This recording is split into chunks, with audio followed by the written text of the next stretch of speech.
So you can play the game and you can watch what's going on and you have every like visible aspect covered. But then there's stuff that's going on in your head, working with timings, predicting stuff, and that for me is game sense.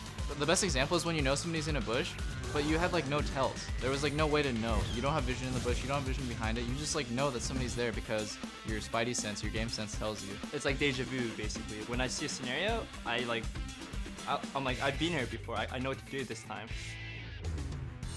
Practicing as much as possible, playing actually as much as possible, either solo queue, scrims, even normal games, just gives you so many different situations actually happening that when it actually happens in a real game, like a tournament game, you had that happen before and you'll know what to do. In the instance that I'm like level 6 is Kog'Maw, I can zone them like infinitely.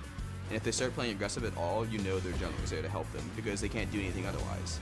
It's maybe obvious to us, but not as obvious to people watching. If you're playing smart and you're constantly trying to improve, you'll build your game sense. Even if a lot of pros feel like they don't get too much from solo queue, playing over and over and over, you'll learn patterns and you'll see patterns and you're just slowly picking up on things. The best players in the world are experts at that. They can read a team fight, they can read a skirmish, they can figure out what to do, and if they can figure out faster their opponents, then they can come out ahead in a lot of situations. I think Aframu has really good game sense. Like, he knows when to pressure his lane, but he also knows when to kind of leave his lane for a little bit and go roam and make plays around the map. The flash comes in, Aframu hits a max range binding, beating double, it's another kill.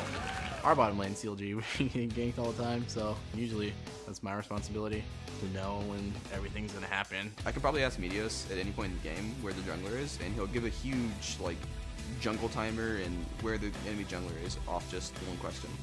I think everybody has it in them. It's just up for them to trust themselves. You can never really perfect League of Legends. It's an evolving game, and you have to constantly put time, hard work, and dedication into it.